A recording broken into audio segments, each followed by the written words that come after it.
Well, let's start out with explaining why do annuities have such a bad rap. A lot of times, anytime anybody hears the word annuity, it's like a curse word. And that's if you even know about annuities and what they are, how they exist, what their function is. A lot of people don't even know annuities exist because it's just not a typical retirement vehicle. I think when somebody's thinking about these retirement products like a Roth IRA, which has always had a bigger presence in the marketplace, IRA, mutual funds, 401k, and then you say the term annuity. And a lot of people don't really understand what an annuity is in detail, in depth. So why don't we give them the definition of an annuity? Go into kind of the history of annuities, why it's important to know what annuities are, how they can help, when is the right time to look into annuities. And specifically, we're talking about fixed indexed annuities, right? Not variable annuities and products. So give them a little bit of history on annuities. Tell them what you know, Ryan, about annuities. And then also let's talk to them a little bit about how the product works, how annuities function, the benefits of them. We're going to talk about some of the negative stereotypes about annuities and why annuities get a bad rap in the marketplace. So go ahead and give them a little bit of history on annuities and what you know about them. Yeah, in terms of where annuities are today compared to where they've been in the past, there has been, to your point, Will, a bad rap, and rightfully so in a lot of cases, to be quite honest. Annuities have really transformed, especially in the last couple of years. You know, the fixed index annuity wasn't really something that was prevalent back in the day, so to speak. You had the variable annuity concept and you had fixed annuities. So what was happening, especially when you saw a lot of these type of situations where there might be some suits against companies or particular agents, it was really from an older population, because they were putting money into maybe a fixed annuity at the time, and the surrender periods still exist today. But the problem back then was it was finite, meaning if it was a 10-year or 15-year surrender period, there was zero access to the money. So you really were locking up the money. So there really was some problems back, and you can go back 10, 15 years. It hasn't been that terribly long ago that this was still an issue where the money was truly locked up. You really didn't have access, and people that were of an older population were getting involved in these later in life, and now it's locked up for 10 or 15 years to where they don't have access to it. So if you're doing something like this right out of retirement situation and you're locking this money up for 10 or 15 years, you're talking into your 70s or early 80s before you have access to the money. So that was becoming a really big problem for individuals because they truly couldn't touch the cash. So fast forward to today, and now you have this fixed indexed environment, and that's even changed. So the surrender periods with that was still a problem where you didn't have access. There was free withdrawal options. That was a new revelation, but you didn't have access to truly distribute and take income before that surrender period ended. So now we've reached a phase of the fixed index world to where they've started to listen really to the public in terms of the cash because they need access. So you might have a 10-year surrender period, but that surrender period is strictly for the standpoint of if you do walk away from the plan and it's premature of that 10-year mark, then you are going to have a surrender period. You're going to lose a portion of your value inside that plan.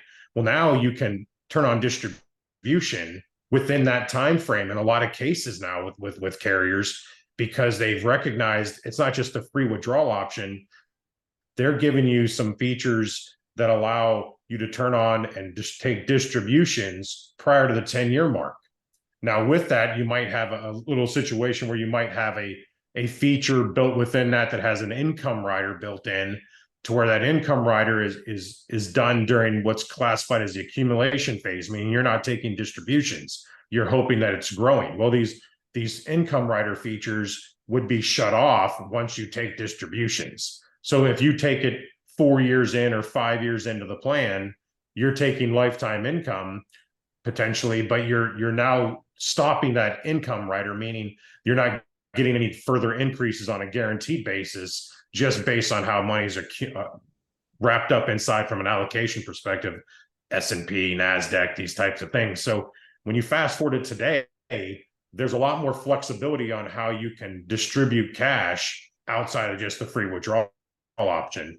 But also the features are much, much greater to the clients because there's these income riders that are built in that are guaranteeing some of these roll-up options on a typically a simple interest, meaning if it's $100,000 deposit, it's growing off that percentage, whatever that percentage is from that carrier, off the 100,000 every year. So it's not compounding and growing off the greater value the following year. So if it's a 5% roll-up, let's say that would be $5,000 a year on 100,000 versus it goes to 100 to 105 and at 5% off the 105. That's the compounding aspect. So the features today with these roll-ups and these income riders are much greater in terms of the advantage of what that could truly look like in a distribution phase. You're growing your money substantially faster because you're not there. That protection is still built in. So that floor is still there. So even though you're growing and the markets might be going negative or losing in that particular year,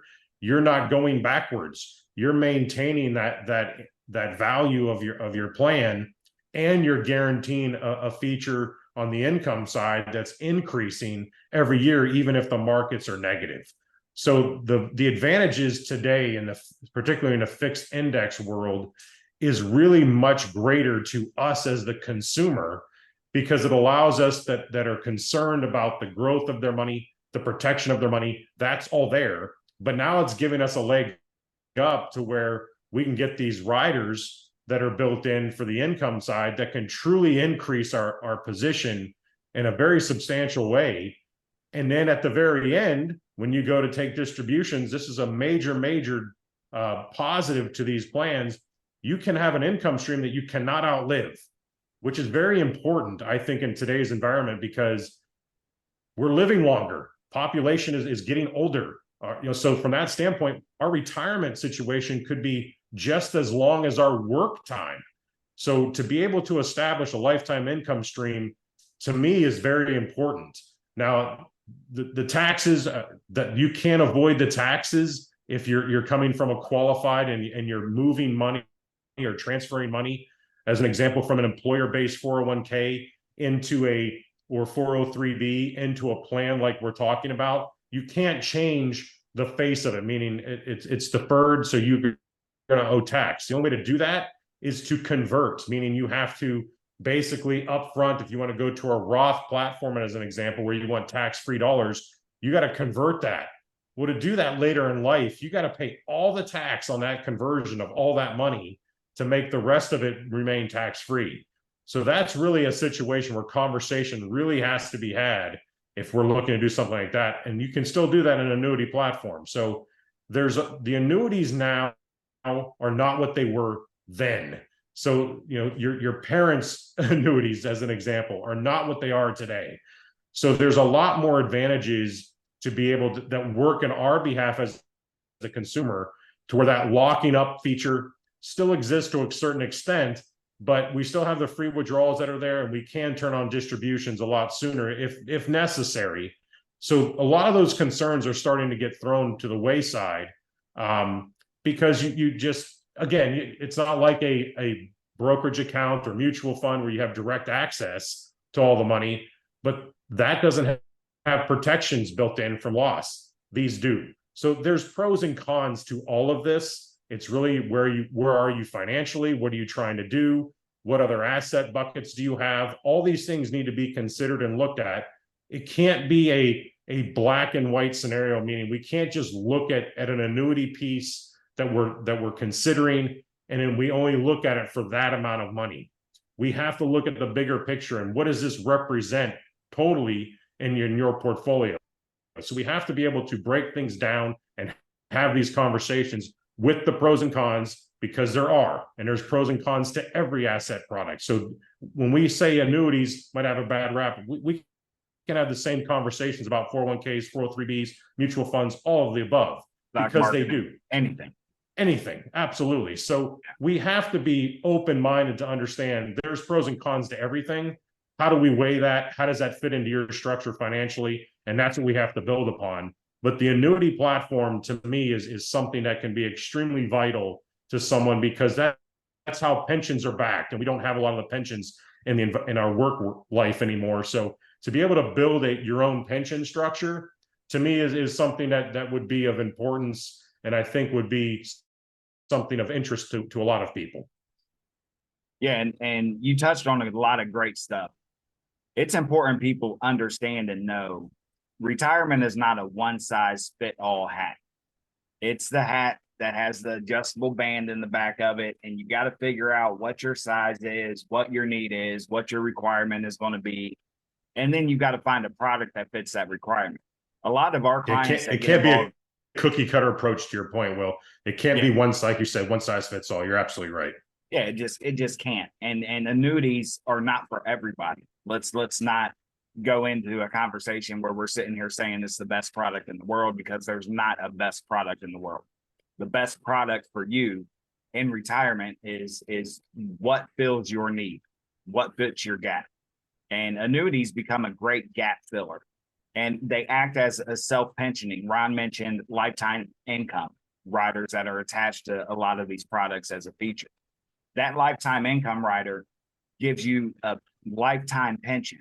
So once you've set Social Security and you know where Social Security is going to be, Social Security in itself is an annuity, right? It's going to pay you the remainder of your life. And that's what some of these annuities do. They fill the gap between where you are with your working income and where you are going to retire with your Social Security, your pension, your retirement out of your job, whatever that is. A lot of the clients that are great fits for annuities fit in a lot of different categories. One being, you've worked your whole life. You've saved 250 or 400,000 in a 401k, IRA, one of these accumulation vehicles while you were working. And now you don't want to risk that money going into retirement. So annuities really need to be looked at around the time that your money is free for you to move into a safe vehicle, which around 59 and a half, I saw this, Ron, back in 2008. I was working in a different environment. I owned a business, but in 08, 09, 2010, I saw a lot of business owners, a lot of people who had worked 40, 35 years, and they were set to retire right around 08, 09, 2010, and they lost 70% of their portfolio, their money for retirement. They lost 70% of that money because they weren't prepared and positioned properly in a vehicle that had zero risk associated to it. So annuities are simply a interest-bearing savings account with the insurance company. Okay. It's kind of similar to a CD at a bank. They just hold your money in an account, and interest is applied to it. But Ron, you did touch on a lot of things. You talked about the floor with annuities that have zero risk, right? A lot of annuities also, believe it or not, have guaranteed minimums, meaning that it could be 0.25%, it could be 1.25%.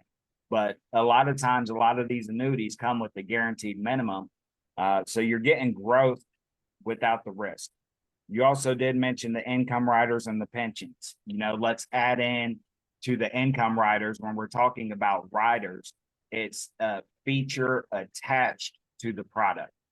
So when we're talking about these riders, there's also living benefit riders that double your income in the event that you become ill or sick. They have annuities with nursing home provisions. I couldn't tell you how many people I sit down with where their major fear, their mother or father or uncle, somebody in their family ended up in a nursing home. And their major fear is, what if I end up in a nursing home? Well, these annuities actually protect your money against nursing homes coming after your cash that you have access to if you do end up in a nursing home.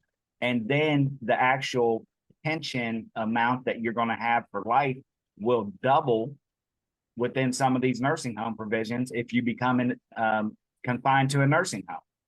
There's activities of daily living. Like, what does that mean? Okay, if you can't do 2 out of the 6 daily living activities, again, you're going to need additional income. What a lot of people don't think about, Brian, me and you know this, we have these conversations, but what a lot of people never think of is, what if you become ill, right? 80% of bankruptcies happen later in life because of medical bills. You know, everybody thinks when we pass away, it's just going to be in the blink of an eye. It really doesn't happen that way. We've known several people in our own life that who have become ill, gotten cancer, ended up needing at-home care, and so on and so forth. A lot of some of these riders actually protect you and double your income in the event that you can't get in and out of the bed on your own. You can't take medication on your own for a certain period of time. So there's so many different features. One thing that you just mentioned was the tax liability. You know, you can't escape the tax liability if you defer tax all those years. The tax liability is going to be there if it's a qualified account. But some of these annuities come with bonuses that apply on the income side, and it could supplement your tax liability. So moving the money into some of these products, if you've got a hefty tax liability on this, or you're in a different tax bracket, regardless, you're going to have to pay taxes on the money. So how can an annuity help you with the tax liability? Well, some of the bonus features are upwards of 25, and I think we've seen upwards of 30% in a few situations with some of these products, where if you have $100,000, if your tax liability is 20%, and you roll it into an annuity, prior to the annuity or in a standard distribution vehicle, you're going to get 80,000 of that. You're going to owe the IRS 20,000 of that retirement money. And if you move it into some annuities and you get a 20% bonus, you're going to have 120,000 immediately within that product. And now that 20% can help cover the tax liability to where off of your 100,000, you can access 95,000, you know, or 98,000 of it versus the 80. So these annuities, they have a bad name for a reason. You know, to Ron's point, 10, 15 years locking up your money when you're 70 years old is not the best of plans, right? But with the ability to access a portion of the money along the way, you didn't mention the free withdrawal option. Tell them a little bit more about the free withdrawal option, some of the other features that we haven't touched on. The free withdrawal option, typically almost every carrier that I can recall is typically about a 10%, up to a 10% free withdrawal from the initial deposit. So that's something that gives you access to cash early on. If you're not looking to take distributions and start distributions, you just need some extra cash, you can do so. That 59.5 rule is still a rule that, if you haven't, I'm sure that's at least a rule that most people are familiar with. That rule comes into play in so many different ways in regards to qualified funds. So that 59.5 rule is very, very important, even on the free withdrawal option. You just have to be conscious of what you're doing. There's some different IRS regulations within that prior to age 59.5. You have what are called 72 Ts, which gives you the ability to take some cash because it's qualified to avoid penalty and still be able to, you have to pay tax obviously on those distribution like that, but it allows you the ability to avoid penalty in the early stage of your life if necessary. So there's some things that can be done from that free withdrawal perspective that you can utilize, and I think is important that people understand. Yes, you're in theory locking up money, but you still have some access with that free withdrawal. But again, if you're older and you've moved some money because now you're past the point of that 59 and a half, and you're looking to protect cash, that free withdrawal could still be relevant with you moving, and you still have that surrender period. But now, like I said before, you still have the luxury of taking, distributions sooner rather than later, prior to that surrender period ending. So the free withdrawal is something that people need to understand. There is availability of cash outside of true distributions.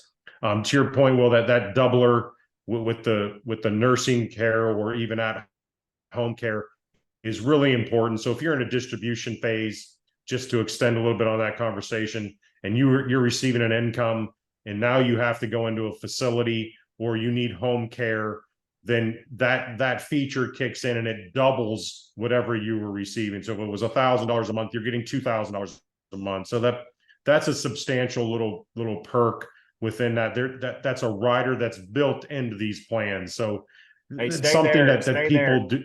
Stay there for 1 second. Stay there for 1 second and talk about the protection that it offers against someone who goes into a nursing home, someone whose income gets lowered and they end up on Medicaid. A lot of people don't understand how this how this works, but this is so it really important.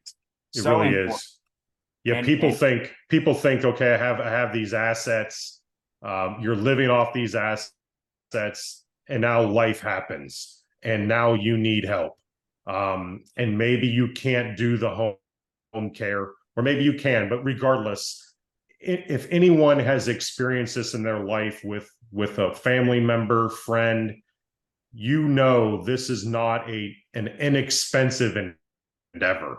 This is very, very expensive. We're talking, I've seen upwards of $10,000 or more a month to make sure that this care is done, to where you might be living at a facility, or you just need someone to come into the home on a full-time basis because you just can't care for yourself or move around and do those types of things. So if you have these assets that you've worked all your life for, or maybe you're the spouse and your spouse has passed away and your spouse was the one that worked for all this money, and now it's yours because you're obviously the beneficiary of the plans. Now this is a finite amount of money. This is what's left in your life to live off of. And now you're at a point where you need help. Well, the only way to get assistance is you have to go on, to Will, to your point, you have to go on Medicaid. Well, there's one way that happens. You have to deplete all of your assets before you qualify for Medicaid. That gives you assistance from a income perspective, basically, to pay for that facility. So you have to deplete everything before you can do that. So you're spending all of that down. Your thoughts on what you want to do was to pass that on to maybe children or grandchildren or whatever from a legacy perspective. Well, now this event occurs, you don't have that luxury, because all of that's going to be susceptible to being spent down for you to qualify. Because if you have a 2-year scenario where you might have to be in a home like that and you pass away 2 years later, well, your spend down of your assets might only last 8 months, 12 months, maybe, whatever it might be, because that's a lot of money. So typically people will run out. They have to deplete those assets. And then Medicaid, now you got to qualify for Medicaid. Well, here's the other part of that. When you qualify for Medicaid, there's only certain properties, certain facilities that are accepted through Medicaid. So you might be in a facility that you're wanting to be in, and maybe that facility is not eligible because you're now on the Medicaid benefit. So now you got to go into a different facility. So there's a lot of different things that really put your life in turmoil, truly turmoil, because it's not turmoil enough that you got to go into a facility like this. That's enough of an issue. But now you're depleting every financial piece of your life because you need to go into a facility like this. So this can be it's not just a detriment financially. This becomes a mental, this really wears on people, because money is the driving force of what basically rules our lives. Well, if it's all being taken from you because now you need to qualify for a facility for care, and you may not even be, this might not be something that you're even aware of, because your mental aspect of your life right now is not fully functional. So now who's bearing the brunt of this? Someone in your life, whether it's a child, children, whether it doesn't, someone in your sister, a brother, because you maybe don't have children, something is falling on someone else because you don't have the capability of making these decisions for yourself. This is not a pleasant time in someone's life, and now you're making it worse because the financial aspect is kicking in. This is really something that people I know don't think about a lot of unless they've experienced it in their life somehow, some way with a family member. Younger folks need to really pay attention to what's happening in their life to older generations. Not everyone has to go into a home, but there's a lot of people that do because of the longevity that we were talking about. Well, people are living longer. Well, more than likely it's going to be a situation where you might have to go into a facility or need home care. So these things are really, really important, and you can't ignore this stuff because when the event occurs, it's too late. There's no recourse to try to make something happen. So when we talk about annuities that we're talking about here today, it's protected from these types of things. So there's a lot of assets that are not. So if you have a plan that's an annuity base like this that we're talking about, this can really help in terms of offsetting expenses with an income stream that's coming in. And if you have to spend on other assets, that's just the reality. But this is something that can really help protect some people's assets they've worked all their life for. And that's the important factor that people need to really make sure they're paying attention to. You've worked your whole life for this, or someone has, to have the assets that you've built for yourself and your family, your household. Why do you want it stripped away because your end of life is in a situation where you need help, and now everything you work for is taken away from you? So that this is something that it's not a pleasant conversation to have. It's not something that you want to have happen. It's not something you're hoping happens, but you have to understand this reality can set in a lot of ways. And really to keep stressing this, it might be a situation where you're not even like 85 or 90 years old or something like that, where just age is kicking in and there's just issues going on. You could have a stroke and something happens in your 60s or your 50s, and you don't recover from that, and now you need help. This can happen earlier in life as well. So there's just a lot of factors that people need to pay attention to, and don't ignore them by saying, well, that'll never happen to me, kind of a thing. And I think too many of us do that, where they see a neighbor or someone's friend that it's happened to or something along those. Well, that's them. That won't happen to me. Well, when it happens to you, it's 100%. That is very close to home. Yes. If you know anybody, it's very close to home. Yes, it really is. What you're talking about, man, protection, but not only protection, but enhancement. If one of those scenarios comes down the pike, is extremely important. Enhancing your lifestyle and making sure that those expenses are covered. A prime example of that, I've got a client who just passed away. We're working with the insurance company on the death claim. And he just recently retired in June from his job that he had worked at for 35, 40 years. I advised him to throw his money into an annuity. It had the protection and benefits. He felt as if he needed the cash. He wanted to pay some things off. So he withdrew his 401k as opposed to putting it into an annuity. In October of last year, he ended up in the hospital because he had an infection. He was ill. The cause of the infection they ended up finding was a bowel obstruction. But based upon the infection, he ended up having back-to-back heart attacks. After the heart attacks, he had a stroke. And this individual was healthy. I mean, he was healthy and got approved for a nice amount of life insurance. When I met him a couple years ago, he wasn't on medication. He didn't have any major ailments or diseases.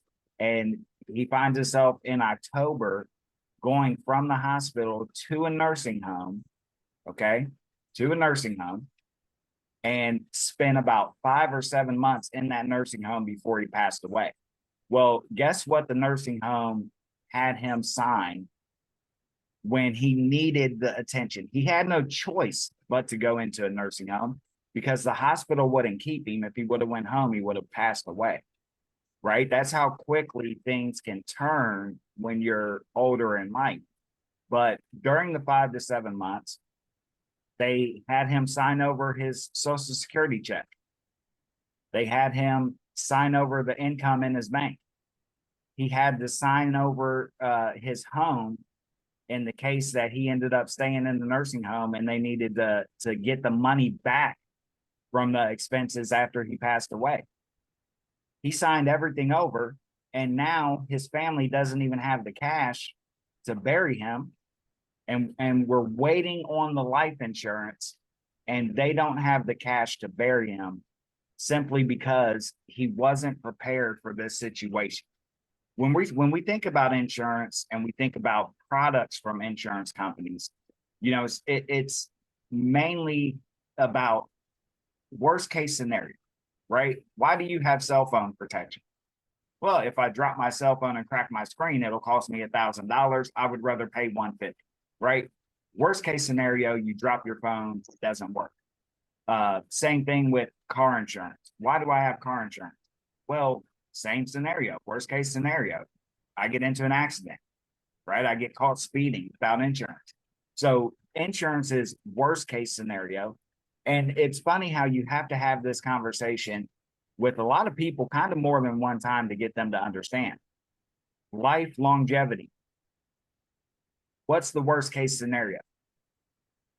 And then you prepare for that, but you're optimistic you don't have to use it, right? So annuities provide so much benefit, and they get a bad rap from an industry that is the competitor of the marketplace. And ultimately, annuities are an awesome vehicle for retirement if you're the right individual for it. You don't want to put yourself in a position like Ron mentioned in the beginning where you're 75 years old and you lock up your money for 15 years. Like I would be surprised if that situation would even be allowed through suitability. And that's something that we haven't even talked about that we can get into in a different video. But if you feel like you're a good candidate for annuities, you want to learn more about annuities and how these products actually work, would it be beneficial for you moving forward? Is it something that you should look at, which I think everybody should look at everything and pick the right one for them. Don't listen to the first person that comes along. But like we said, retirement is not a one size fits all. So at Financial Thirst Consulting Group, what we do is we sit down with you, we look at what you have in place, we look at what the next 10 to 20 years look like, and what do you want to do with your money? What's your goal, your ultimate outcome? And then we help you come up with a conclusion. The best thing is if annuities aren't for you, we tell you. We don't want you to get into something that's not going to be a good fit. So we will tell you, hey, this isn't a good fit. Maybe you should go look at this. And, our clients are always happy with what we do on a day in and day out basis. So if that's something that you want to have a conversation about, reach out to us, send us an email at info@estateplanforyou.com, or you can actually text info to 937-315-2396, and we'll respond and get information out to you.